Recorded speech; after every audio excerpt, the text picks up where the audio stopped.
wabarakatuh. Alhamdulillahi wassalatu wassalamu ala rasulillahi wa ala alihi wa sahbihi wa man tabi'ahum bi ihsani ila yaumil qiyamah.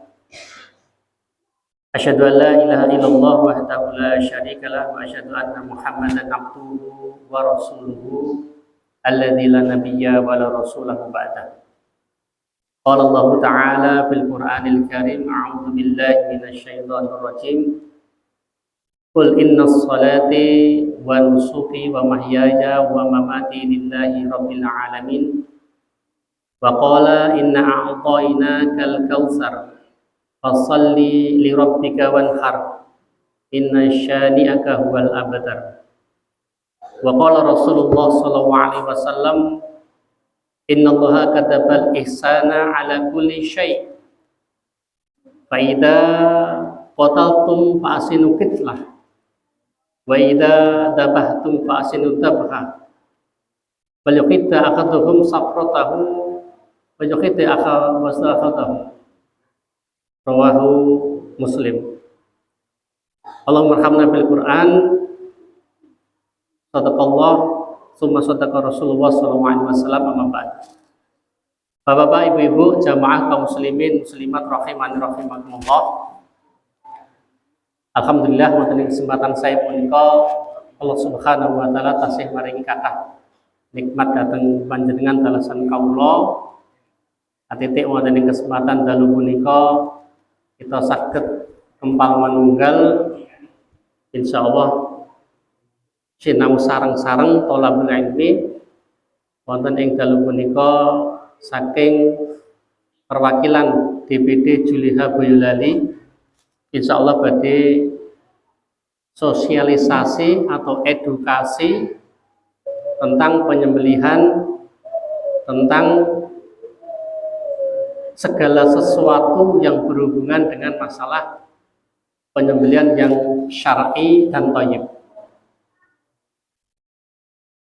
Ing salajengipun sholawat salam pitansah kunjuk dumateng uswah hasanah kita suri tauladan kita Rasul ingkang mulia Muhammad sallallahu alaihi wasallam, sumrambah dumateng para pendherekipun, para sahabat-sahabatipun lan sedaya umatipun ingkang satuhu mituhu mugi upunapa ingkang dados dawuh-dawuhipun ingkang Rasulullah sallallahu alaihi wasallam lan mugi-mugi kita dipun lebetaken dening Allah Subhanahu wa taala, dipun kempalaken dening Allah Subhanahu wa taala wonten surganipun Allah Subhanahu wa taala. Amin ya rabbal alamin.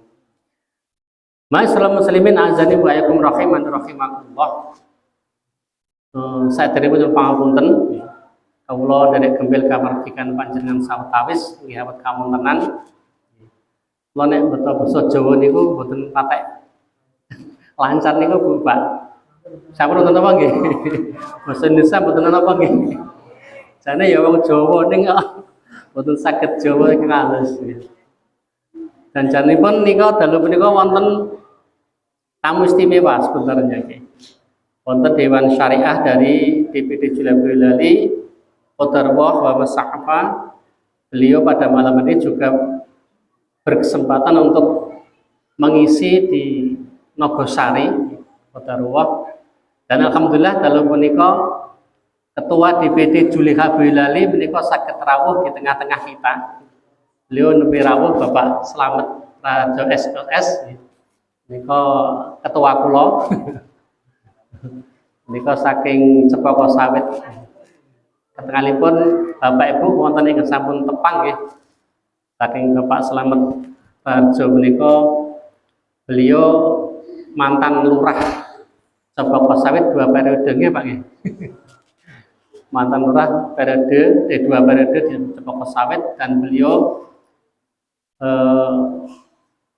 kemarin ketika Juliha masuk ke Boyolali tahun 2021, kemudian dikukuhkan di Karanganyar bersama Liam Kabupaten dan beliau Pak Slamet Rajo SS menjadi ketuanya.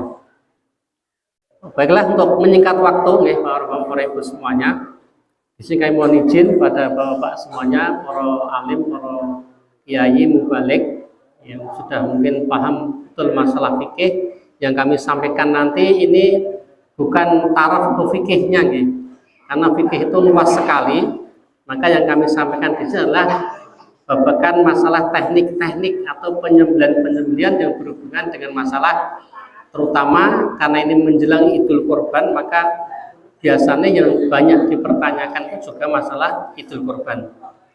Walaupun demikian, itu sebenarnya ketika kita menyembelih Bapak Ibu, itu sebenarnya bahkan setiap hari yang kita konsumsi itu harus tidak lepas dari sistem yang halal. Itu harus. Sekarang mungkin kita tiap hari mungkin makan daging ayam. Nah, bagaimana proses penyembelihan ayam itu juga harus betul-betul menjadi sembelihan yang halal dan thayyib. Begitu pula dengan Idul Kurban. Persiapan-persiapan yang harus kita persiapkan untuk penyembelihan tersebut juga harus kita pahami dengan apa yang kita saksikan pada malam hari ini. Ini kami mengambil dari talaki dari beliau Ustadz Effendi Hafizahullah Ta'ala, yang beliau menjadi Dewan Syariah kami. Kenapa kok materi-materi seperti ini harus kita sampaikan kepada masyarakat? Kenapa kita kok mungkin setiap malam menjelang Idul Adha ini, hampir kadang satu malam itu 2 tempat, kadang mungkin bisa 3 tempat, karena berbarengan banyak yang meminta untuk kita sosialisasi atau edukasi, ya karena sangat penting sekali. Mungkin banyak sembelian halal, tetapi sedikit yang sembelian itu masuk ke thayyib. Kalau yang permasalahkan di sini adalah bukan masalah halal saja, thayyib juga diperhatikan, maka apalagi yang haram, apalagi yang mungkin makruh, apalagi yang itu sangat-sangat dilarang di dalam agama. Oleh karena itu, para bapak ibu yang Allah hormati, untuk menyingkat waktu, biasanya pengajiannya berapa jam, Mas? Sampai jam berapa biasanya? Oh, secukupnya.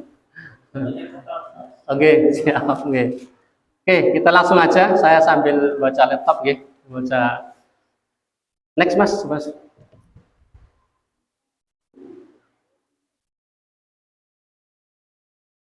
Nah, ini dalil kita, Pak. Benar, Mas. Dalil kita di dalam kenapa kita harus menyembelih itu harus halal, harus thayyib. A'udzubillahi minasyaitonirrajim. Ya ayyuhan nasu kulu ma fil ardi halalan thayyiban wa la tattabi'u khutuwatis syaiton innahu lakum aduwwun mubin. Ini jelas ayat bahwasanya Allah Subhanahu wa taala memerintahkan kita untuk makan makanan yang halal dan thayyib, dan tidak boleh kita mengikuti langkah-langkah syaitan. Karena syaitan itu sesungguhnya musuh kita yang nyata. Kemudian ada lagi dalil atau dasar kita, Pak, di dalam kita menyembelih itu harus halal. Bahwasanya program dari pemerintah, Pak, itu sebenarnya sudah mulai tahun 2024, itu Oktober. Terus mundur lagi sampai sekarang 2026 juga ditekankan lagi. WHO wajib halal Oktober. Nanti mungkin bapak-bapak yang punya usaha, mungkin perayaman, ya, atau mungkin perkambingan, atau mungkin persapian, alias segala sesuatu yang berhubungan dengan masalah penyembelihan, maka segera mungkin untuk mencari sertifikat halalnya. Karena sudah ditekankan dari pemerintah, itu punya usaha yang berhubungan terutama masalah dengan sembelihan, itu harus sudah punya izin lisensi sertifikat halalnya. Itu harus. Kalau tidak bagaimana? Ya nanti ada kebijakan dari pemerintah, ada sanksi dari pemerintah. Apalagi yang mungkin makanan yang ada hubungan juga dengan masalah penyembelihan juga harus punya. Oktober 2026 ini WHO wajib halal Oktober. Itu dari dasar dari kita, Pak. Kemudian para bapak ibu, untuk menjadi barang yang kita sembelih, hewan yang kita sembelih itu bisa menjadi halal dan thayyib, itu harus minimal masuk kategori atau kriteria 5 menika, yaitu niat kita untuk menyembelih, ya, kemudian juru sembelih, siapa yang menyembelih, yang disembelih apa, ya, kemudian alat yang untuk menyembelih, kemudian cara untuk menyembelih. Ini sebenarnya dalam kitab Mulakus Fikih dari Syekh Shalih Al Fauzan Hafizahullah Ta'ala itu juga merangkum dari itu semua. Ada 4 sebenarnya. Tapi dari 4 itu semua hampir dalam fikih ini, ya, dari Diwan Syariah DPD Boyolali ini adalah dirangkum dari 4 itu menjadi 5 ditambah dengan 1 yaitu niat. Baiklah, untuk kita menyingkat waktu, kita coba lihat niat Mas. Niat nyembelih para bapak ibu itu jelas. Niatkan kita kepada Allah Subhanahu wa taala. Lebih ini korban banyak orang-orang yang mungkin punya niat dalam hal ini, jangan karena hewan korban kita itu tanda kutip kok tidak bisa maksimal. Korban itu korban ibadah setahun sekali, bukan ibadah seumur hidup sekali. Makanya kalau bisa maksimalkan, kalau kita punya diberikan keluasan rezeki, ya kita maksimal yang paling bagus, yang paling besar, yang paling jos, katakanlah gitu. Tapi kalau Allah takdirkan kita cuma mepet dalam dananya, ya tidak masalah. Maksimalkan bisa kita untuk korban. Fasholli li rabbika wanhar. Dalam sebuah tafsirnya bahwasanya amalan daripada anggota tubuh kita yang utama itu adalah sholat, dan amalan daripada sedekah mengeluarkan harta itu adalah fasholli li rabbika wanhar, yaitu menyembelih atau berkorban dalam sini, dalam sebuah tafsirnya. Jadi para bapak ibu, ketika kita sudah berniat untuk berkorban, ora usah ndelok cilik, ora usah ndelok gede. Kita berkorban untuk Allah Subhanahu wa taala. Niki iurane korban pinten Mas? 3 sapi nggih. 1 sapi hanya berapa nih? 3,5. Subhanallah, 3,5 sudah banyak nih. Ya. Kalau misalkan ya, kenapa kok banyak orang yang ketika korban kok merasa berat? Ya salah satunya ada grade-grade-nya. Oh, grade A sekian juta iurannya, grade B sekian juta iurannya, grade C sekian juta iurannya. Karena salah satu yang menjadi berat itu. Padahal Rasulullah SAW, kalau kamu tidak mampu maka bisa nyembelih domba yang umur minimal 6 bulan. 6 bulan itu nek wedok 6 bulan domba itu paling 700-800 ribu, Pak. Niku pun saged nggih korban. Kalau betul-betul tidak punya rezeki yang banyak. Nengko dikondo piye Mas? Nah ini kembali ke niat. Niat kita berkorban untuk Allah Subhanahu wa taala. Dikondo tidak masalah karena kita mampunya cuma segitu. Kalau bisa yang 3 juta, yang 5 juta, oh.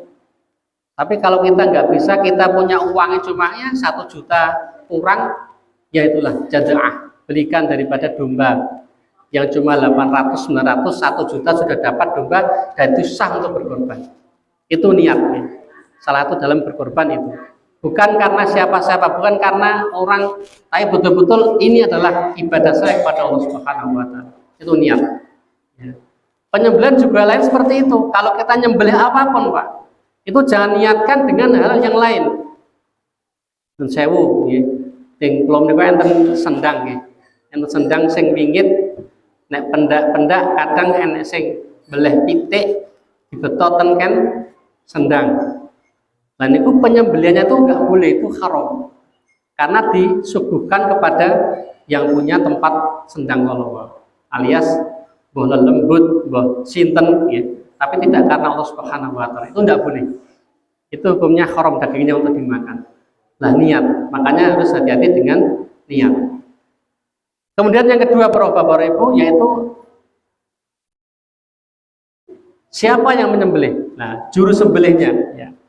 Kalau menurut standar kompetensi kerja nasional Indonesia Bapak Ibu, itu harus orang Islam yang menyembelih. Harus menjalankan ibadah wajib. Itu harus. Tapi kalau beberapa pendapat para ulama ini memang ahli kitab itu boleh untuk menyembelih. Tidak harus orang Islam. Tapi kalau kita ada pilihan Bapak Ibu, kalau kita menyembelih, apalagi korban, wong Islamnya enek, masa boleh wong ahli kitab. Mesti kita pilih yang Islam gitu. Untuk lebih amannya. Kalau memang kepepet tidak ada ahli kitab boleh. Itu memang sudah nasnya seperti itu. Dan makanlah makanan daripada ahli kitab itu halal bagi kalian. Ini dalilnya Bu. Al-Maidah ayat 5. Ini boleh. Tapi dari standar kompetensi nasional Indonesia bahwasanya semua yang menjadi juru sembelih adalah orang Islam. Orang yang berakidah lurus. Tidak berkeyakinan musyrik. Mungkin dia percaya sama Allah juga percaya sama sing bau reksa, itu enggak boleh untuk menyembelih. Itu hukumnya 9 nanti bisa menjadi haram. Kemudian berakal. Nah, berakal jelas tidak kurang genep atau orang gila itu enggak boleh, atau songo-songo. Nah, ngarame enggak boleh. Dan orang yang sudah balik. Kalau yang belum balik itu hasil sembelihannya nanti juga dipertanyakan karena apa? Maka dicekeli lading malah orang gak nyembelih malah yang lainnya, itu juga tidak boleh. Kemudian selanjutnya yaitu hewan yang disembelih jelas ya. Kalau di dalam pertanian ataupun peternakan itu ada namanya unggas sama ruminansia Pak. Unggas itu semua yang berhubungan dengan masalah ayam, masalah mintok, bebek, angsa, ya. Mungkin merpati, doro, itu termasuk unggas. Kemudian ruminansia adalah seperti sapi, seperti kambing, domba, sejenisnya, itu adalah ruminansia. Jadi hewan-hewan itu sudah mafhum di sekitar kita dan itu halal untuk kita konsumsi dengan cara apa? Dengan cara disembelih. Ya mungkin saya mau tanya pada Bapak Ibu dulu. Jadi ini nyembelih apa toh? Mungkin tadi kok nyembelih. Pengertian nyembelih itu apa? Ya. Pengertian nyembelih itu adalah kita sebagai perantara mematikan hewan dengan cara memutus urat yang ada di leher, bisa dengan nahar, bisa dengan dabuh. Kalau nahar itu nanti unta seperti nusuk ya. Tapi kalau dabuh itu seperti mengiris ya. Itu seperti ruminansia ataupun dengan unggas. Itu menyembelih. Nanti ada beberapa poin-poinnya. Dan Rasulullah SAW itu melarang. Walaupun hewan itu disembelih dengan baik, tetapi kalau hewan itu termasuk hewan yang dilarang untuk dikonsumsi, walaupun nyembelihnya benar, ya tidak boleh untuk dikonsumsi dan itu menjadi hal yang haram. Seperti hewan-hewan buas yang bertaring, bergigi tajam dan lain sebagainya. Itu beberapa hal yang berkaitan dengan masalah yang disembelih atau hewan disembelih. Kemudian alat yang disembelih. Dalam sebuah hadis, ma'an haro atama durbismul fakul walaisa dufuro walasinna wa dufur. Amma dufuro pemudalah babasyah wa amasinu fa'atmun. Bahwasanya apa-apa yang bisa mengalirkan darah Pak, nopo kemawon niku saged mengalirkan darah, itu bisa menjadi alat untuk menyembelih. Nopo kemawon, kecuali ada kecualinya. Laisa sinna wa dufur, kecuali gigi dan kuku itu nggak boleh. Meskipun gigi ini tajam, meskipun kukunya ini panjang tajam, bisa untuk nyembelih tapi tidak diperbolehkan. Karena ini ada larangan seperti ini. Ya, apapun itu bisa. Pisau yang mungkin dari bahan stainless, baja atau mungkin kayu bisa ditajamkan, bisa mengiris daripada leher, bisa untuk nyembelih, bisa mengalirkan darah, itu sah sembelihannya dan boleh. Apa-apa boleh. Ya. Dan disebut nama Allah Subhanahu wa taala. Itu bisa menjadi alat untuk menyembelih yang baik. Ini Mas.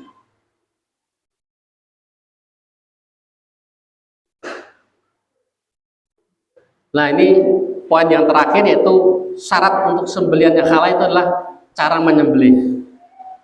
Segala sesuatu tadi, ma'an haradama wa dzikra, segala sesuatu yang bisa mengalirkan darah dan disebut nama Allah. Jadi sebut nama Allah tadi bismillah, apapun yang kita menyembelih kecuali tadi gigi ataupun kuku atau tulang, ya, itu bisa mengalirkan darah dengan sebut nama bismillah, maka itu diperbolehkan. Kalau dalam korban nanti bisa ditambah dengan bismillahirrahmanirrahim, Allahumma taqabbal min siapa, kalau dari kita sendiri Allahumma taqabbal minni wa ahli, atau mungkin kalau kita disuruh untuk sebagai wakil Allahumma taqabbal min fulan bin fulan wa ahli dan lain sebagainya. Itu ditambah seperti itu. Walaupun itu tidak wajib, tapi ini menjadi minimal bismillah itu adalah yang penting. Kalau hal-hal yang berkaitan dengan fadilah atau tambahan-tambahan itu juga diperbolehkan. Ini seperti disebutkan dari fulan bin fulan, itu juga diperbolehkan. Nah, kemudian yang harus putus apa? Yang tadi proses sembelih adalah ketika kita bisa menjadi perantara mematikan hewan dengan cara mengiris daripada leher yang terputus nih Pak, saluran nafas, yaitu hulkum, saluran makan, yaitu mar'i, dan dua pembuluh darah. Ini yang standar dan paling baik. Semua daripada saluran daripada makanan, saluran daripada nafas, dan tambah dengan pembuluh darah ini terputus sempurna. Ini penyembelihan yang sangat sempurna dan baik. Dan ini yang paling aman. Walaupun nanti ada beberapa pendapat daripada para ulama yang membolehkan, dari tidak harus semuanya ini, tapi kita kalau disuruh milih Pak, otomatis milih yang lebih aman, yaitu bisa terputus semuanya ini. Next Mas. Nah, ini ada beberapa pemahaman para ulama yang kita tahu di Indonesia itu ada 4 mazhab, ya. Kalau dari pendapat-pendapat ulama ini Pak, itu nanti ada yang mempraktekkan, maka jenengan ampun kaget. Loh, kok mbeleh kok ngono? Nah, ampun kaget. Berarti dia mengambil daripada pendapat ulama ini. Selama itu ada dalil, ada dasarnya, bukan masalah. Tapi yang kita ambil di sini adalah yang paling aman, yaitu yang paling bawah. Standar kompetensi kerja nasional Indonesia. Yaitu harus terputus tadi saluran napas, saluran makan, dan dua pembuluh darah. Karena dua pembuluh darah itu kalau keluar dengan sempurna darahnya, maka akan menjadi daging yang asuh, aman, sehat, utuh, dan halal. Dan itu lebih aman. Dan kita mengambil di situ. Meskipun ketika kita di lapangan Pak, kok ketika kita nyembelih, ya mungkin kok cuma baru pembuluh darah tok yang putus, ya tidak masalah sudah. Tidak masalah juga. Meskipun kita kembali lagi, yang paling aman itu adalah standar kompetensinya, yaitu yang paling bawah terputus daripada semuanya 4 saluran itu. Next Mas. Lain ada beberapa video yang bisa dilihat, mungkin bisa pakai mic Mas. Ya dengar. Ini ada beberapa video cara penyembelihan yang mungkin bisa lihat.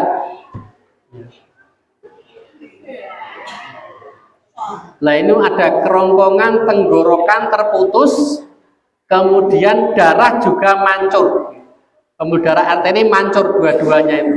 Nah, itu sembelihan yang sempurna. Secepat mungkin, ya, secepat mungkin berarti ya bukan berarti sekali itu enggak ya. Kalau bisa sekali alhamdulillah. Tapi kalau enggak bisa, ya secepat mungkin. Walaupun mungkin di atas tarik, kok nggak bisa jebol, turunkan lagi. Itu adalah secepat mungkin. Kalau bisa sekali, itu lebih baik. Ini yang tadi sistem miring, ini yang sistem tidur ya.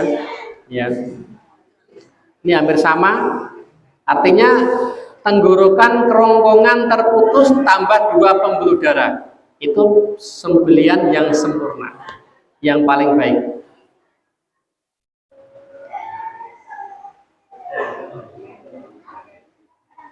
Ini tadi tarik, ini dorong ya.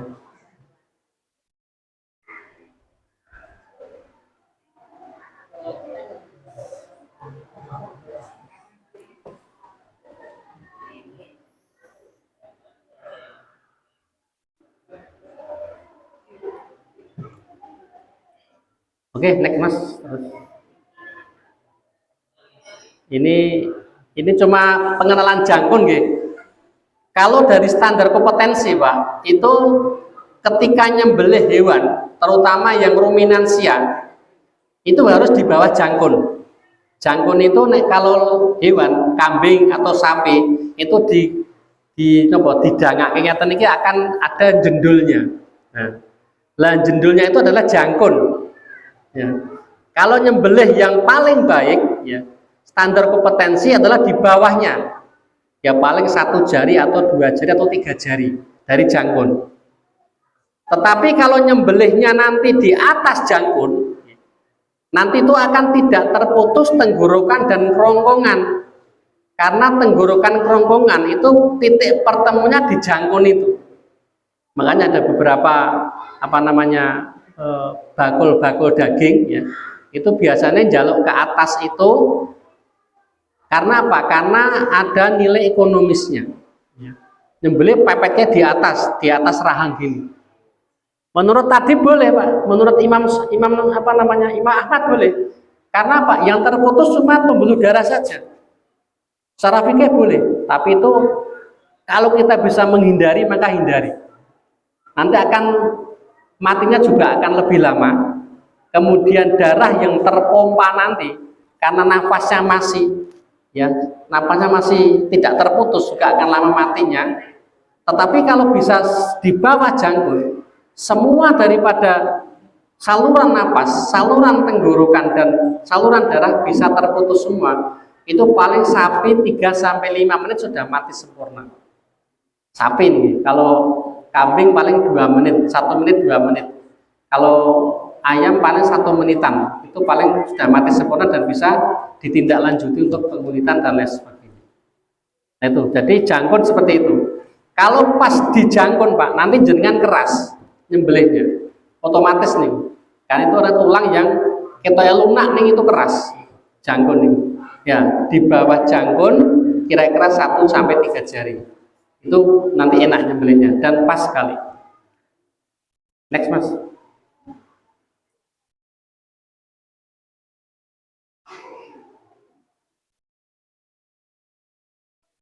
Terus ini sama tadi dengan jangkung tadi. Nah ini cara sembelih. Sebelum hewan mati dilarang melakukan tindakan yang bisa menyebabkan kematian. Ya, menusuk jantung, memutus saraf tulang belakang, memasukkan ke air panas kalau itu ayam. Ini tindakan yang dilarang. Ya. Jadi tindakan dilarang itu dalam agama itu kan larangan ada 2 ya Pak, haram dan makruh. Ya. Jadi masuk kategori haram atau makruh, maka para ulama ini khilaf. Kalau dari segi penyembeliannya sudah sempurna, sudah terputus sempurna, maka ada ulama yang itu memakruhkan untuk langsung dikuliti, tidak sampai ke derajat haram. Tapi kalau standar kompetensi, Pak, itu ketika belum mati sempurna, maka dilarang untuk melakukan tindakan selainnya. Tunggu sampai mati sempurna. Nah, cara-cara mengetahui hewan itu mati sempurna bagaimana? Nah, next Mas, nanti ada. Cara-cara mengetahui hewan itu mati sempurna dengan kita mengetahui hayatul mustaqirah. Hayatul mustaqirah itu apa? Tanda-tanda kehidupan di hewan setelah disembelih. Jadi hewan masih hidup, kita sembelih, nah itu masih hidup atau enggak? Itu ada caranya seperti ini. Yang pertama, masih bernapas atau tidak. Tanda masih bernapas itu adalah ada suara seperti hembusan, mungkin jenengan tangan bisa tempelkan di hidungnya, itu bisa. Dan kalau napas masih ada, maka ada pompa darah yang keluar. Nah, mungkin masih ada darah ketika nyembelih, masih ada sisa darahnya di sini keluar, itu masih ada kehidupan. Itu nggak boleh dilarang untuk melakukan tindak lanjut selanjutnya. Harus mati sempurna dulu, ngenteni ngantek tenanan. Nah, darah masih memancar, ini masih hidup. Ini tidak boleh dilakukan tindakan, dilarang ya. Sekali lagi, ini fikih ya. Nanti ada juga yang mungkin berpendapat itu semua makruh. Kalau kita ya lebih baik kita mengambil yang terbaik dari yang baik. Kalau ada yang terbaik, kenapa kita cuma milih yang baik? Makanya sampai mati sempurna, kita tunggu dulu sampai mati sempurna dengan melihat itu tanda-tanda kematian hewan. Kalau napas sudah berhenti ya, walaupun masih ada gerakan, napas sudah berhenti walaupun masih ada gerakan kaki gitu, mungkin jenengan pernah mengamati secara detail ya. Sampai itu walaupun katakanlah darah wis berhenti, kemudian kornea mata jenengan tempeli dengan jaring ini nggak ada gerakan, lajeng mungkin napa nyun sewu nggih, dubur niku nek tidak ada gerakan jenengan tempel tangan atau dengan benda apa ngoten jenengan tempel ngeten mboten enten gerakan, berarti niku hewan sudah mati sempurna. Meskipun masih ada gerakan, mungkin sikile jek kaya mancal, itu cuma refleks saraf, Pak. Jangankan kaki nggih, jenengan nyembelih sapi niku pun ucul kabeh daging nggih, mesti tesenten daging sing obah-obah. Itu pasti. Karena itu salah satu refleks daripada saraf. Begitu pula dengan tadi, ketika kita nyembelih sudah sempurna, kemudian darah sudah tidak mengalir, napas sudah tidak ada hembusan, kita dekatkan kornea mata tidak bergerak-gerak, terus dubur kita pegang atau kita sentuh tidak ada denyutan, walaupun masih ada gerakan kaki, itu sudah mati sempurna dan boleh dilakukan tindakan selanjutnya. Itu syaratnya seperti itu, mati sempurna. Para bapak, para ibu, disambi betul apa nggih? Monggo disambi. Sinambi monggo. Nah, tadi syarat dari sembelih halal sudah kita sampaikan. Kalau hal ini adalah masuk ke kategori syarat yang thayyib. Syarat yang thayyib itu ada dua hal. Yang pertama nanti masuk ke kategori keserawan. Dan ini tidak pengaruh dengan halal haramnya, tapi ketoyibnya. Artinya ketoyib bagaimana? Kalau kita bisa melaksanakan yang toyib, kenapa kita mencari yang tidak toyib? Harusnya gitu. Semaksimal mungkin kita menghasilkan betul-betul daging yang asam, yang aman, sehat, utuh, dan halal. Salah satunya kita menghindari tadi, sebelum mati sempurna tidak kita kuliti dulu, tidak kita geser-geser dulu dan lain sebagainya, tidak kita masukkan ke air panas dulu, tunggu sampai mati sempurna dulu. Itu yang prinsip keserawan. Kemudian yang prinsip higienis sanitasi, ini mohon maaf, ini banyak sekali yang masih tidak menerapkan hal ini ya, karena ini biasanya di RPH pun RPH tertentu ya. Tidak RPH yang cuma perumahan, tapi RPH yang betul-betul pengawasan dari dinas. Kalau pengawasan dari dinas itu jelas-jelas akan diperhatikan.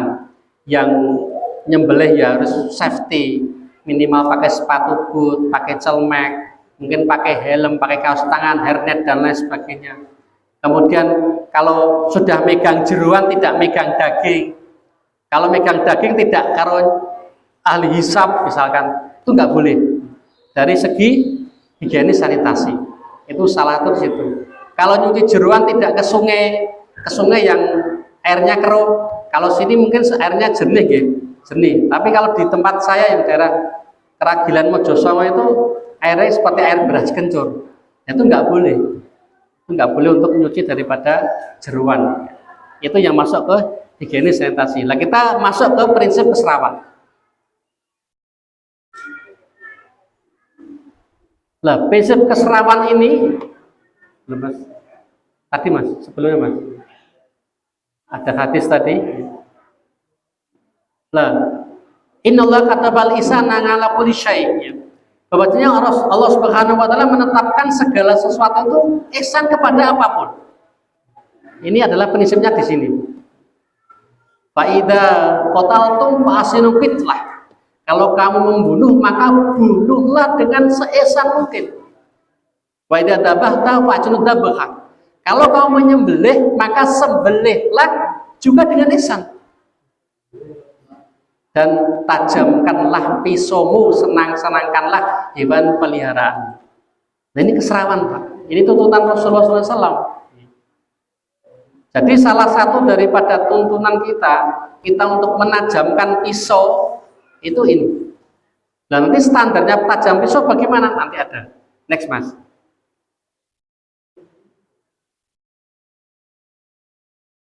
Belum? Bentar. Nah ini.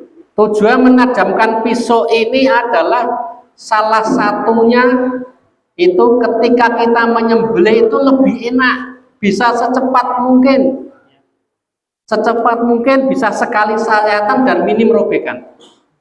Jadi yosing disayat yoni priku wow, secepat mungkin seperti tadi, mungkin cuma berapa detik, 1 detik nggak ada ya. Per berapa sekian detik. Kalau itu bisa cepat, tajam pisaunya itu bisa maksimal dalam menyembelih. Oke, ini ada beberapa video. Nah, ini bisa dibayangkan nyembelih dengan ihsan dan tidak. Ya.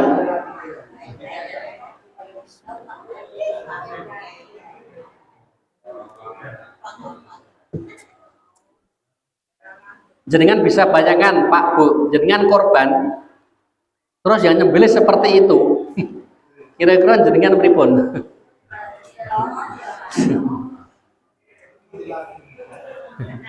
Alhamdulillah.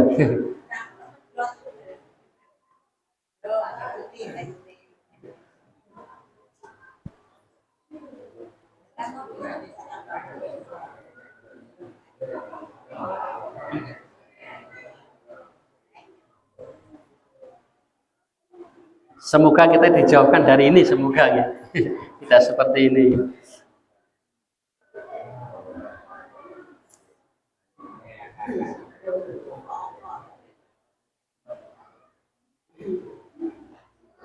Ya ini yang video yang itu yang sebelahnya mas, apa mas?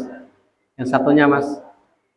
Ini bisa dibandingkan dengan pisau yang tadi tajam, menajamkan pisaunya. Mungkin Bapak Ibu bertanya-tanya, kok rata-rata kok digandul ya kepalanya? Ini yang sebelah sini di RPH Kalioso Karanganyar itu memang RPH-nya modelnya itu kepala agak digandulkan. Karena apa? Karena itu lebih meregangkan kepala. Kalau di RPH Magelang itu kepala di bawah. Ya memang setiap RPH punya ciri khas sendiri-sendiri. Kalau ada lagi yang RPH itu digandul di atas, ya kakinya di atas, jadi kepala di bawah, ya ada seperti itu. Tergantung RPH itu masing-masing. Next.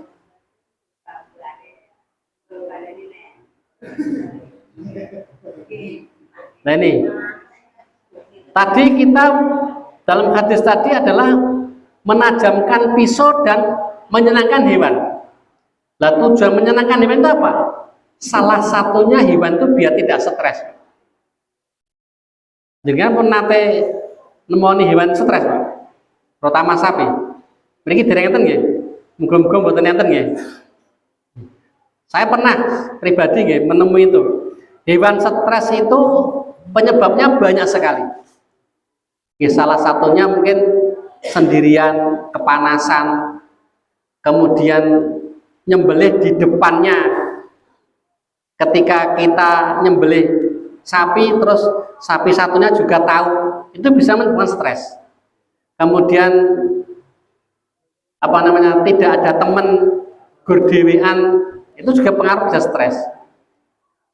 Nah ini beberapa hal. Kenapa kok Rasulullah SAW itu memberikan wanti-wanti kita itu menyenangkan hewan, tidak menyakiti hewan? Maka beberapa hal ini yang kita harus perhatikan. Tidak menyakiti hewan dalam bentuk apapun, seminim mungkin. Makanya kami ada beberapa video yang berkaitan dengan masalah keserawan ini. Tidak boleh merobohkan dengan kasar. Maksudnya piye Mas? Yo tetap kita semaksimal mungkin. Ada beberapa metode cara menjatuhkan itu yang sudah katakanlah seihsan mungkin, selembut mungkin. Yora berarti terus pelan-pelan yunda, tetap kita menjaga safety kita ya. Dalam hal ini adalah K3 kita, keselamatan kerja kita.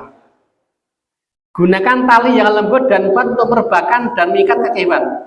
Nah, bisa dilihat Bapak Ibu semuanya, tali yang standarisasi itu adalah nilon. Nilon bisa, atau karmantel seperti ini juga bisa, atau webbing juga bisa. Itu untuk hewan itu tidak panas. Walaupun jenengan yang pakai senar atau dadung ya monggo, itu pilihan jenengan. Nanti sing narik ya panas, sing nali ya panas gitu. Itu berapa tahun mungkin sudah mempel ya. Tapi kalau pakai tali yang halus, karmantel atau nilon, itu insya Allah di tangan yang nanti juga enak. Tidak menindih kaki hewan dengan bambu, atau mungkin katakanlah diselodongi bambu kaki ini terus ditindai, itu tidak perlu Pak. Hewan itu kalau sudah kita ikat kakinya, dua ikat kita satukan, itu nanti kekuatannya cuma di kepala. Buntut jadi tali tidak apa, buntut dijadikan satu dengan tali belakang tadi ya. Kalau sudah dijadikan satu kaki ini Pak, niku nanti kekuatannya di kepala. Lah operator kepala ini yang akan berperan penting ketika eksekusi. Jadi sikil mboten usah digagas pun. Pun ambruk-ambruk mboten usah digagas. Sikil tali jadikan satu, biarkan jadi satu sudah. Kemudian kepala itu yang megang ya harus kuat. Kalau ada patok ya kasih patok lebih bagus. Kalau nggak dikasih patok ya pegang harus kuat. Karena nanti ketika sekali sayatan nempel pisau itu kalau nggak kuat yang megang mesti gerak kepalanya. Karena kakinya terlalu kencang, kita sudah jadikan satu. Ya. Tidak menyeret dan tidak membalikkan hewan dalam keadaan hidup. Ini juga masih banyak terjadi. Ya. Ketika kita sudah membuat lubang dulu, ya. Biasanya di desa yang katakanlah tidak permanen itu pakai tanah, itu gawe lubang saya agak kebruk sapi, itu salah Pak. Itu kurang tepat. Artinya bagaimana? Kita robohkan dulu hewannya, semaksimal mungkin bisa menghadap kiblat. Kalau nggak bisa menghadap kiblat, lah kita maksudnya ke keserawan tadi, ke ihsan tadi. Kiblat itu adalah anjuran, kalau keserawan atau ihsan itu adalah satu sunatullah, satu hal yang lebih ditekankan. Maka nek tibone mengke madhep ngetan gulune, ya disitulah kita nyembelih, tidak masalah. Kita membelakangi kiblat tidak masalah. Makanya bagaimana caranya biar jatuhnya itu bisa menghadap kiblat, nah, itu harus kita perhitungkan itu. Lah setelah jatuh itu baru membuat lubang. Jangan dipas-pasnya lubang, jatuhnya temriki lubangnya tempono. Yo geret rono. Nah jangan. Itu enggak diperbolehkan, itu dilarang. Itu kurang ihsan. Tidak menindih hewan, badan hewan sudah direbahkan. Tindai tadi hampir sama dengan masukkan bambu ke lubang ke kaki. Ya. Tidak meneror hewan, nah, mengasah pisau di dekatnya atau menyembelih hewan di depan hewan yang lainnya. Dengan ngasah pisau pakai sharpening ya. Pakai sharpening itu yang stick itu juga akan pengaruh dengan hewan itu bisa mengakibatkan hewan itu bisa stres juga. Ya. Next Mas. Ada beberapa video sebenarnya ini bagus ya, tapi nggak ada suara. Ini pelakunya, ini yang membuat makalah ini. Ini beliau dulu belum kenal dengan Juleha. Ini tahun 2000-an 2007 2008 lah. Sudah selesai masukkan bambu, gotong-gotong, ya. Pengen dilebokin yang gon tempat penyembelian. Ini kurang, ini sangat-sangat tidak ihsan Pak, kurang keserawat. Ini nggak boleh ini. Ya.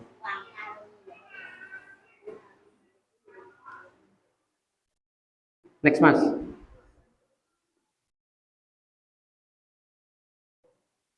Nah ini juga nggak boleh ditindi ya, makan sing tindi karo sapine malah besar sapinya ya.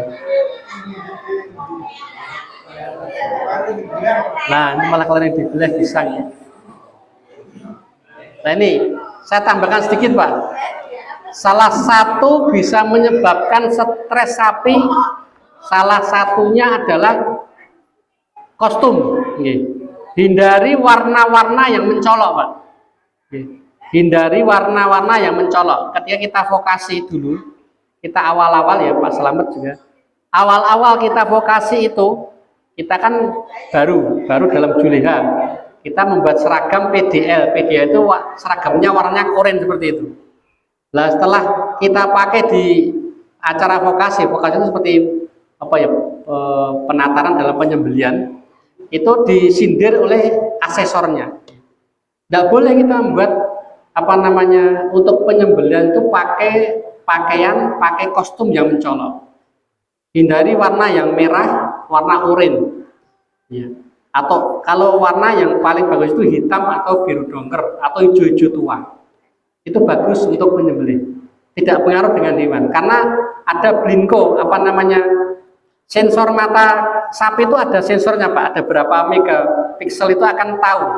Sampingnya tuh ibaratnya tuh seperti musuhnya. Kalau warnanya mencolok itu musuhnya.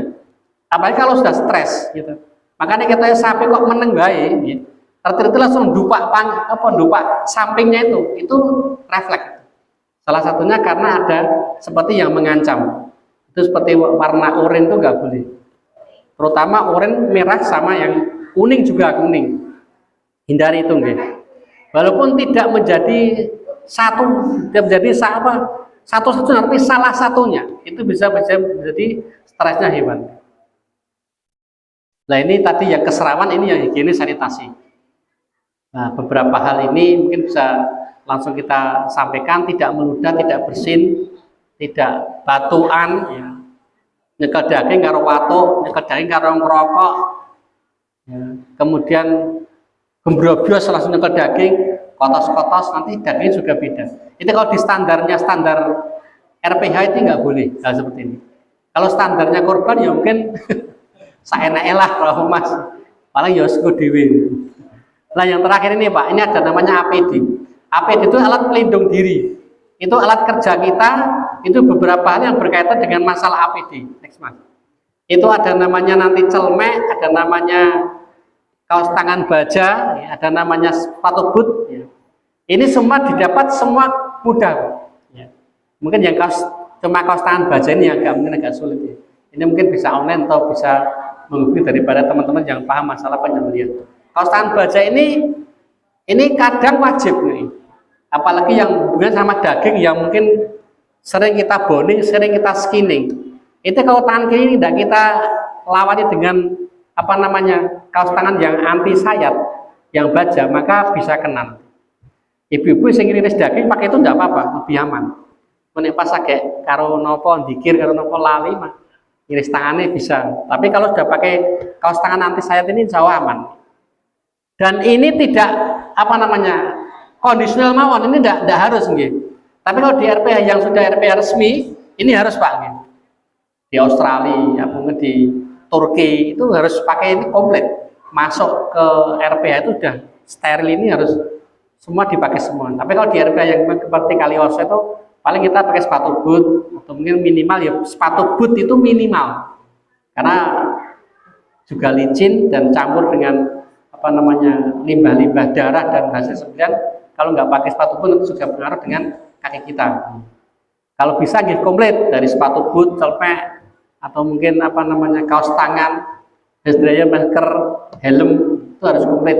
Kalau bisa, kalau enggak ya minimal sepatu boot.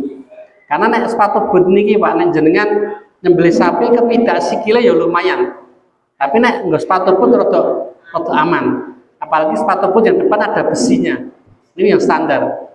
Nek jari keinjak ya lumayan. Ini yang kedua, menerapkan higienis yang kedua yaitu tidak ada zat yang berbahaya yang di lingkungan. Di sini mungkin air insya Allah jernih dan jauh dari hal yang mungkin berbahaya. Kalau di tempat saya itu ada yang sumbau-mbah yang kono, terus nyun sewu punglap misalnya kadang yang kono, lah nyuci jeruan yang kono, itu bahaya. Itu campur-campur malah nyuci ini kadang belum bersih, terus digobali jadi teleke, wah, yo saking lek cepete ini. Dan pisau yang digunakan pisau yang standar, Pak. Kita tidak menyalahkan pisau-pisau maker, tidak. Pisau standar itu pisau yang stainless, artinya itu pisau yang mudah perawatan. Nek jenengan kados kula males merawat pisau, bar nyembelih kukumbah tok, terus dia apa simpen terus tahun gawe neh, ndak masalah. Tapi kalau jenengan wonge sregep, yo pakai pisau yang maker ndak masalah. Bar nyembelih mungkin kumbah bersih, terus bisa dikasih apa zaitun atau kasih apa, nanti mau nyembelih dihilangkan lagi, monggo ndak masalah. Yang pisau-pisau yang maker atau yang pandian. Lah pisau yang standar kompetensi ini seperti ini Pak, seperti di hadapan jenengan ini rata-rata standar kompetensi. Jadi pisau harus tajam dan bisa menebas kertas HVS. Itu minimal kalau prakteknya.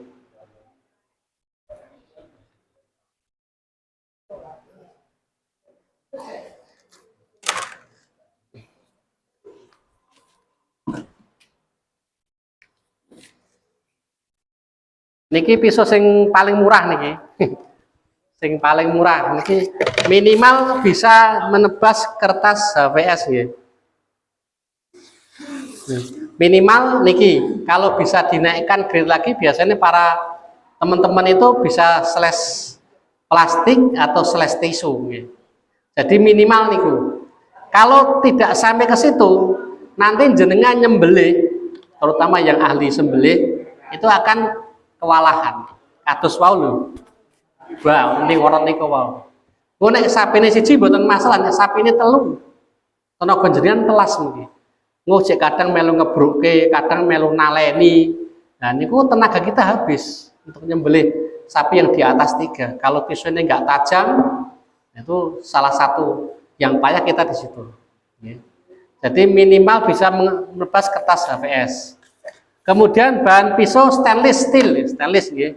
Stainless itu ada juga yang apa namanya? Yang baja tidak tak bawa ya. Stainless steel sama yang satu lagi itu yang bahannya apa ya? Seperti baja tapi bukan stainless, campuran gitu, ada itu. Kemudian gagang diutamakan yang plastik fibrok atau kalau kayu itu kayu yang sudah standar gitu. Bukan kayu-kayu apa gitu, kayu-kayu biasa gitu.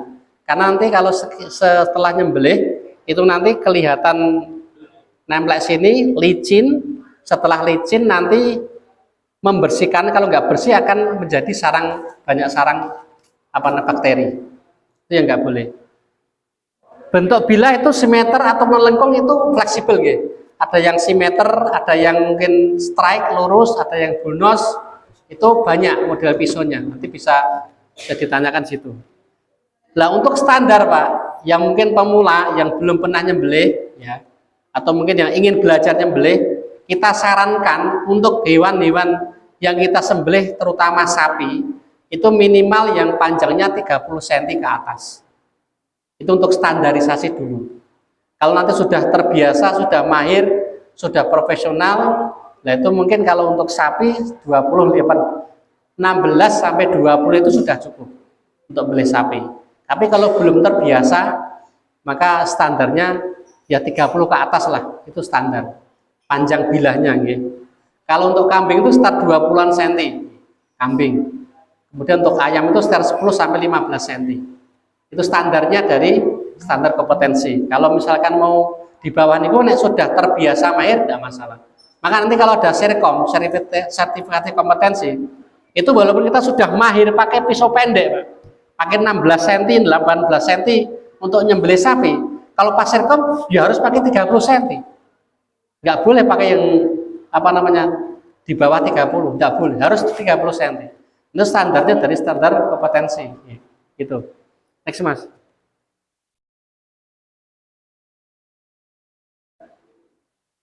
Ini juga ada video-video ya.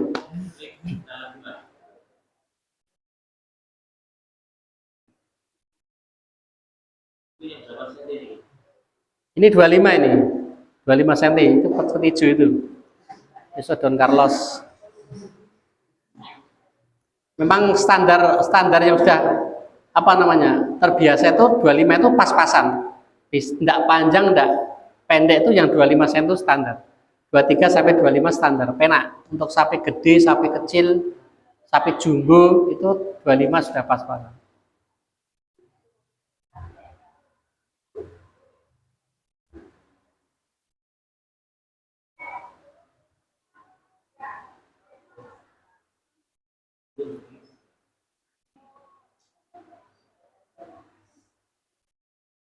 Oke, next.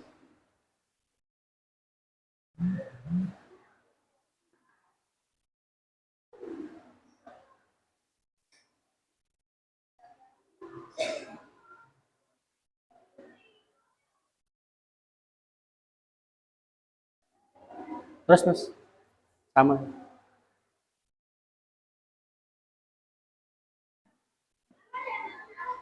Nah, teknik perebahan sapi itu ada beberapa macam ya Pak Bu. Ada yang namanya stunning.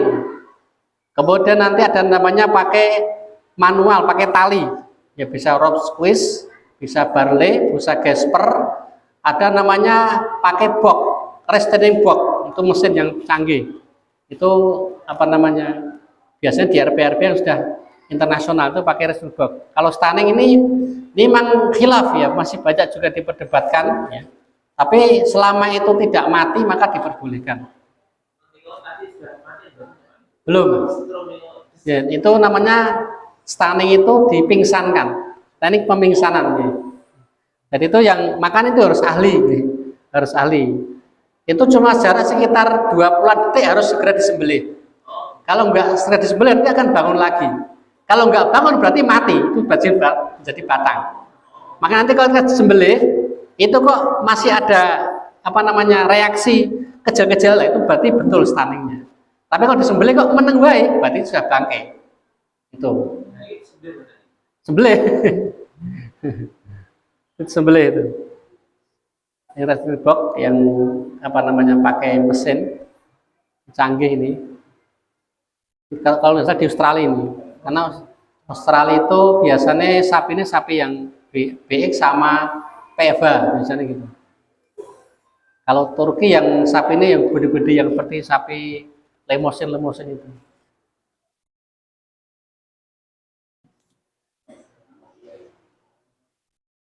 Nah, ini yang teknik biasa, ini teknik pakai rope squeeze. Oh, box biasa ini box biasa. Ini yang bisa dibuat kalau tempatnya itu rata, gitu. Kalau tanah ini malah angel, tapi kalau tempatnya rata sudah jubin, sudah diplester, itu pakai ini ya lebih enak. Gitu.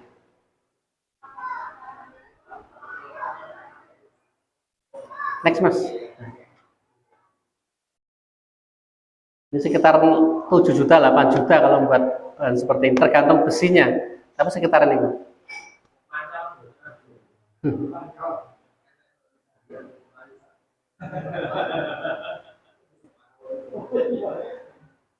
Ini sebenarnya kurang disarankan kalau seperti ini karena ini menyakiti ya, kurang ihsan. Karena kepalanya langsung ditekuk itu kan ya itu kurang ihsan. Walaupun dari segi tanda kutip jagal itu tidak masalah, sebenarnya cepat ya, itu alam. Kita kembali ke masing-masing. Next, Mas. Nah ini yang pengennya seperti tadi, tapi karena saya lengginas nggak kuat malah sama.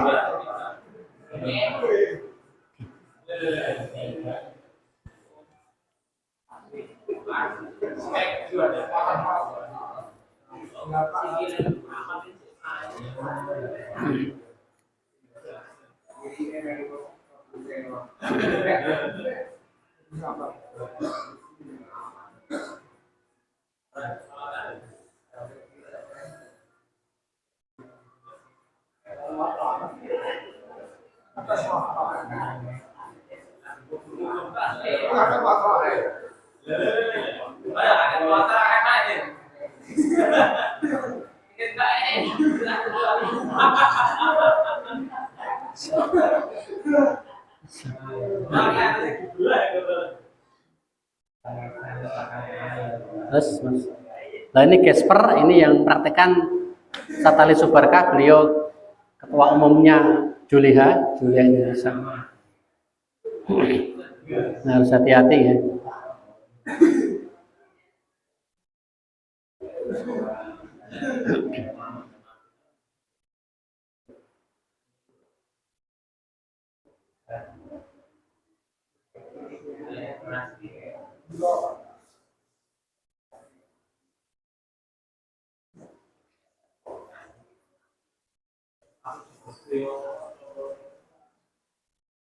Nanti ada sapi yang besar. Malah pakai yang Gesper ya. Model Gesper tapi pinggang tok.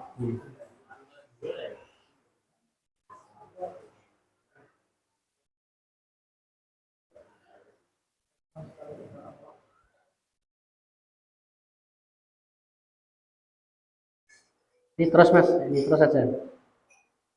Jadi bisa dipraktekkan, ini sulit ini. Lah ini yang ini 800-an ini. Ini sendiri. Karena apa? Kalau sebenarnya modelnya itu malah semakin sedikit orang sapi semakin tenang. Tapi ya karena ini ya ibadah tahunan, kadang ya pengen nonton rubung ya, itu salah satu nih. Nah, bisa pengaruh. Ini cuma 2 orang itu kadang wis cukup.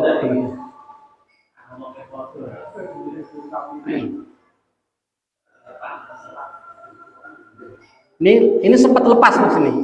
Kelohnya putus, kelohnya putus lepas, tapi kodoro masih ada, kan modelnya rep squeeze kan masih ada tali di leher. Dan itu alhamdulillah bisa ketarik terus. Yang narik ke belakang nggak dilepas. Akhirnya buat apa tali keloh lagi. Ini sempat lepas ini.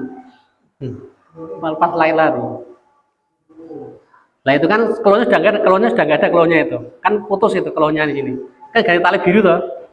Kelohnya sudah nggak ada itu. Udah putus, sudah lari. Yang lari-lari nggak di video ini.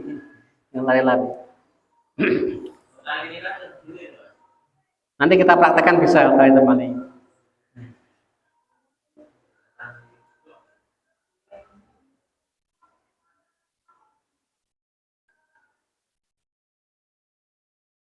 Nah, ini ya eksekusi, handling, tenaganya ya entek.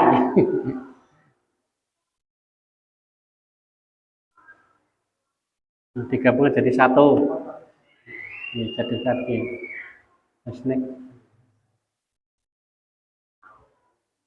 Next. Terus ada beberapa video yang meremehkan kaki tidak ditali pun tapi juga kurang maksimal. Ini bahaya. Ini yang bahaya. Ini jangan meremehkan talinya. Ya, salah satunya ya megang kaki juga tidak bisa maksimal. Megang apa? Tali kakinya gitu. Ini ya bahaya ini.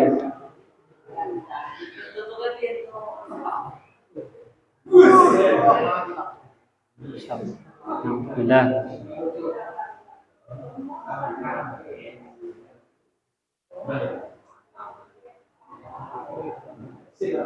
Harus hati-hati ya. Kaki. Next. Ini ya sama, ini talinya kurang maksimal juga.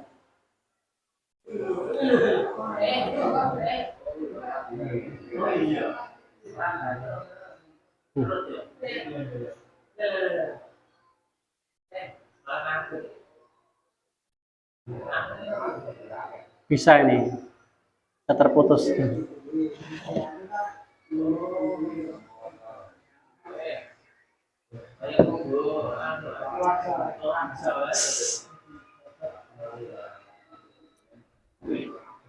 Di depannya kan sapi, kan sapi.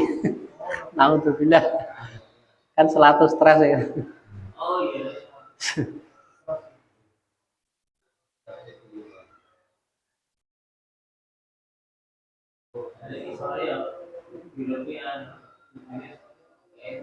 Kasih ring, mas.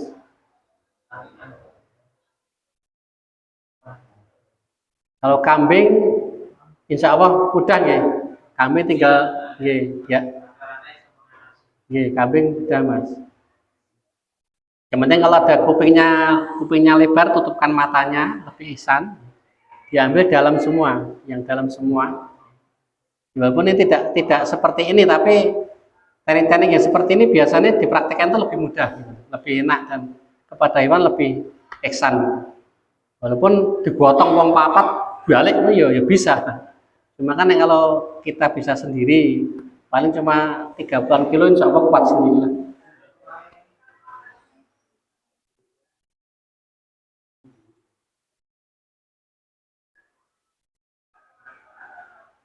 Next mas.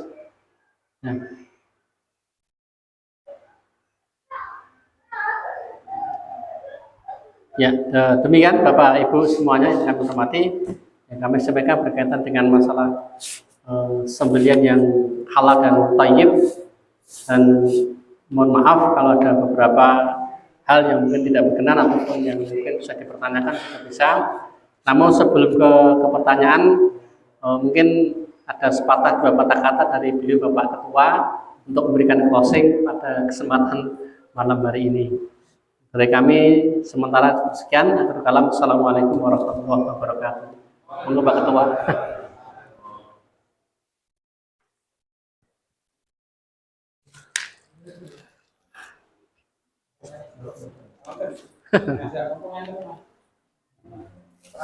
Matikan.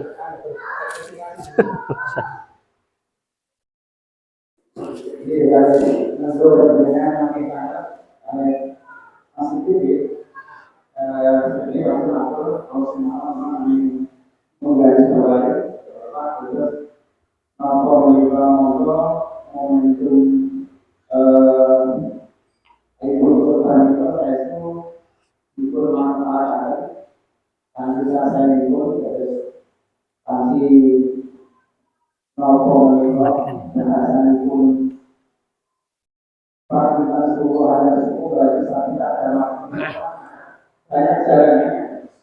Menolong acara awal itu banyak jalan.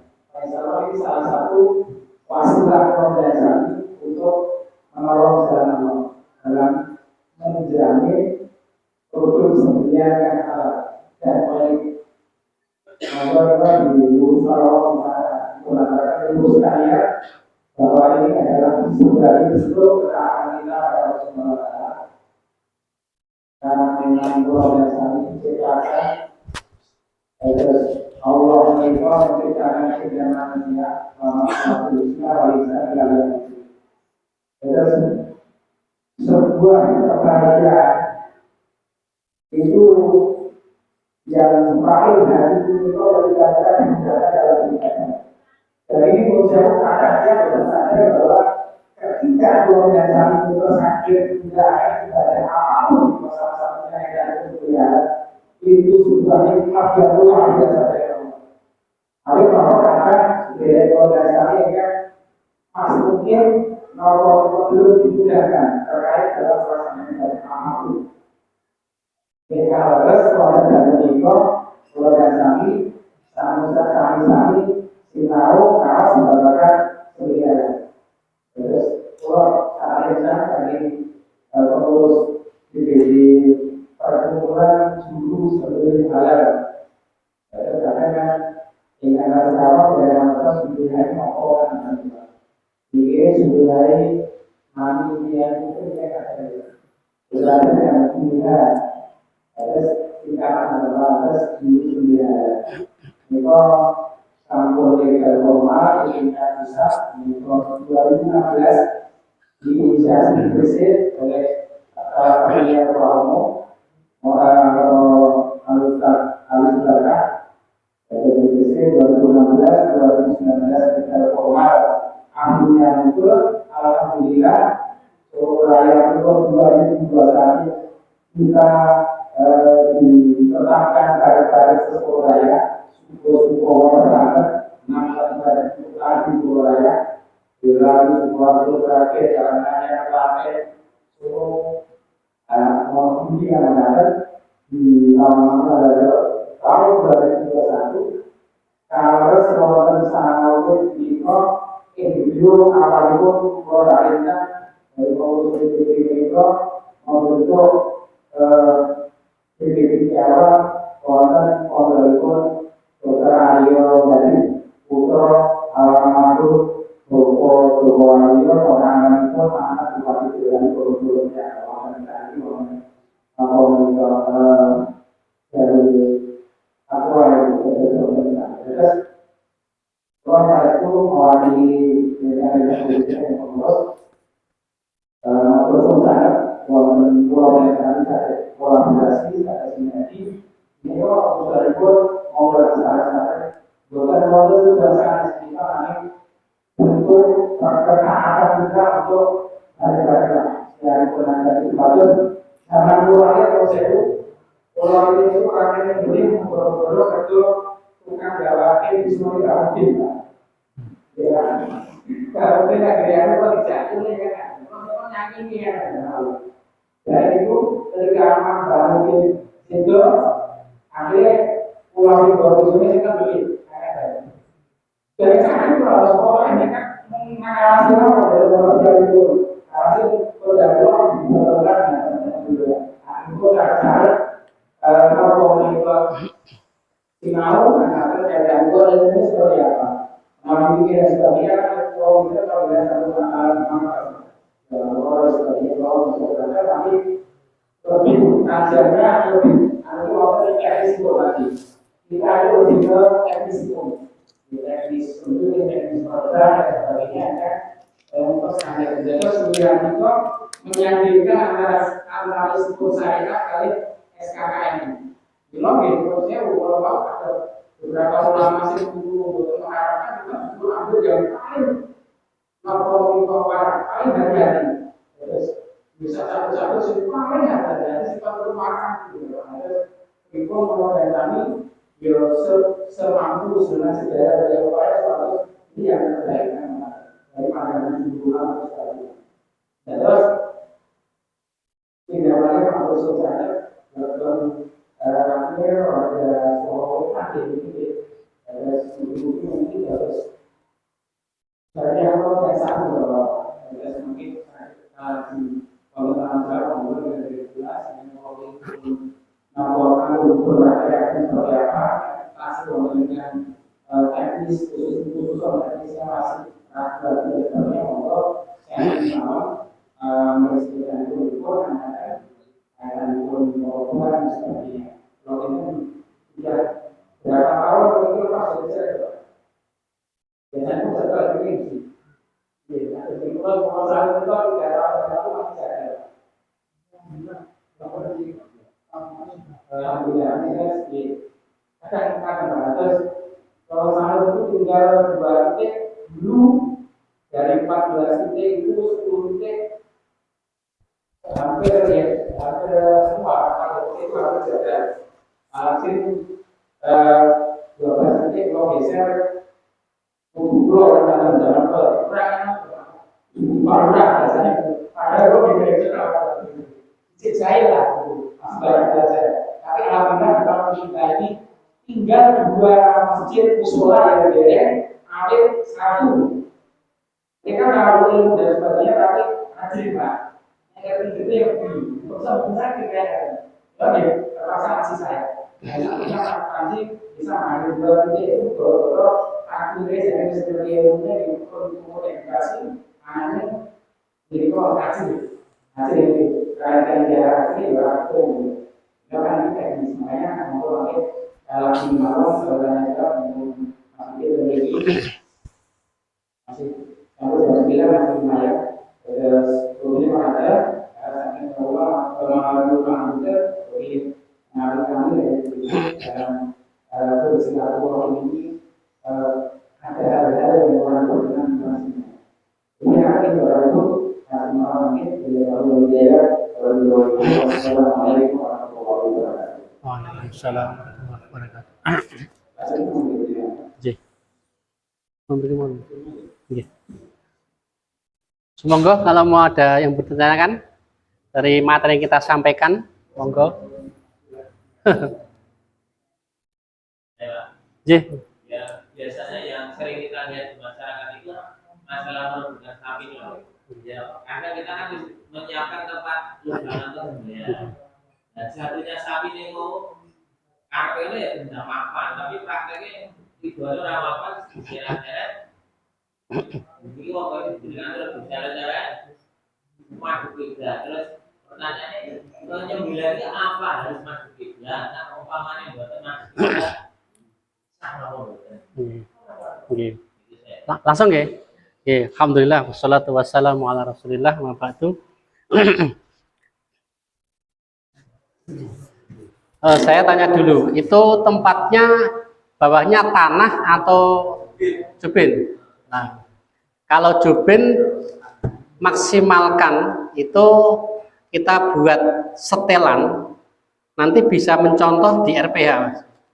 Jadi tempat jatuhnya nanti kira-kira pas dengan lubang itu bisa dengan model patok cincin atau bisa model dengan ring. Itu nanti bentuk segitiga itu bisa pas dengan lubang. Nah kalau kita buatnya titiknya itu tidak sesuai nanti ketika kita menjatuhkan saya yakin tidak pas dengan lubang.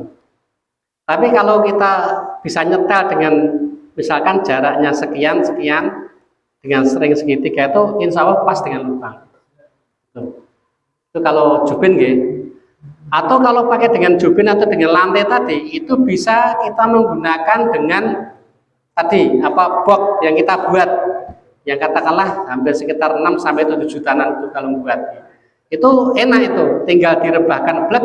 Nah itu kan kita nggak menyeret, tinggal digelinding walaupun tidak dipas di lubang itu sing jatuhkan. Kita misalkan tempatnya di sana, kita merebahkan di sana, kita bawa ke tempat lubang penyembelihan itu juga bisa.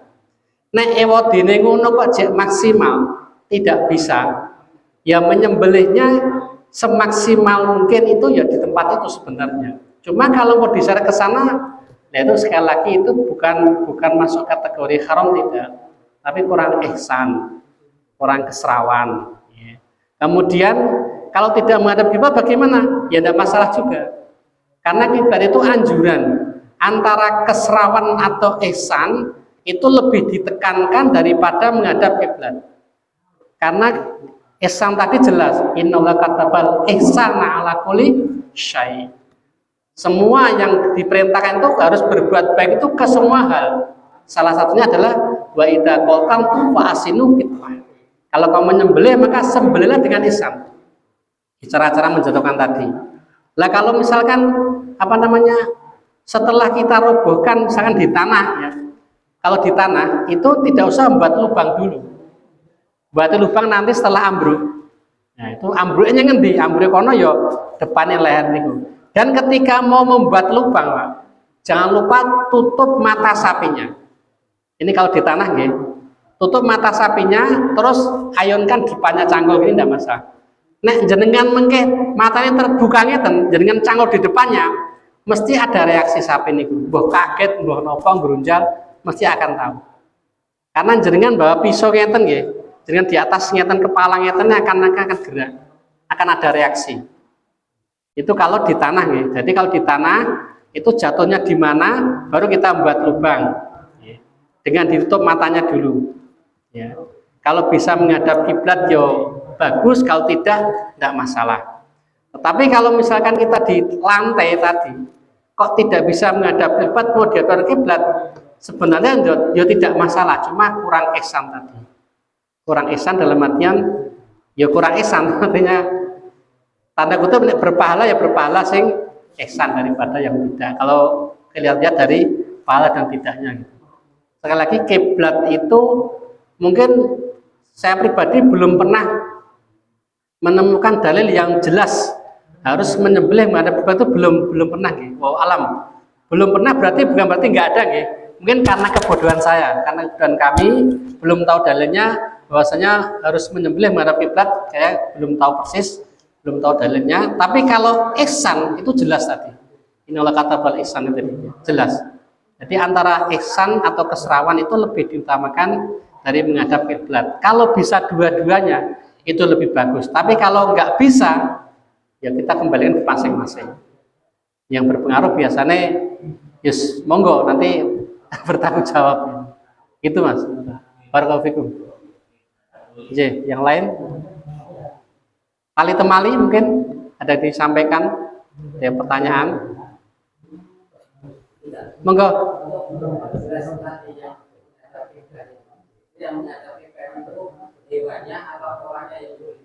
Oke, sampun. Oke.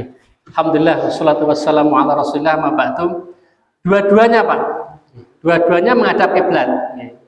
Kalau sekali lagi ini bukan kategori halal haram nggih. Ini anjuran dalam artian apa namanya? Fadilahnya, lebih baiknya. Jadi hewan itu yang menghadap kiblat bukan kepalanya, tapi yang disembelih. Yang disembelih mana? Leher. Berarti yang menghadap barat lehernya. Berarti nek lehere mriki yo. Nah mriki mboten kepalane madur kiblat mboten. Nek madur kiblat berarti nanti nyembelihnya menghadap ke utara lehernya gitu. Tapi lehernya berarti sebelah selatan gitu. Sebelah selatan lehernya di otomatis menghadap kiblat. Atau mungkin menghadap ke sana juga bisa, tapi kakinya sebelah sana. Yang nyembelih juga sama, yang hewan juga sama. Jadi dua-duanya menghadap kiblat. Kalau bisa. Iya, lehernya, bukan badannya. Kata jenengan menawi sholat. Sholat niku nek menghadap kiblat kan otomatis badannya. Boten mungkin kepalane. Karena apa? Jenengan nek salam niki kiblat boten. Nek salam kan jenengan kan boten kiblat niki. Jadi kiblat apa? Badan kita. Badan kita yang utama nih. Sama dengan leher sapi. Leher sapi itu yang menghadap kiblat lehernya niku, yang disembelih niku. Bukan kepalanya. Jadi bukan kepalanya tapi yang utama yang nek leher otomatis biasanya mengikuti dari badan. Badan juga akan ikut juga. Nonton Pak nggih? Itu sekali anjuran ya, anjuran yang katakanlah fadilahnya. Misalkan dene kok kepepetnya nggak bisa, ya semaksimal mungkin. Sekali lagi tidak menjadi hal dan haram. Tapi anjuran sebaik-baiknya seperti itu. Wallahu a'lam bishawab.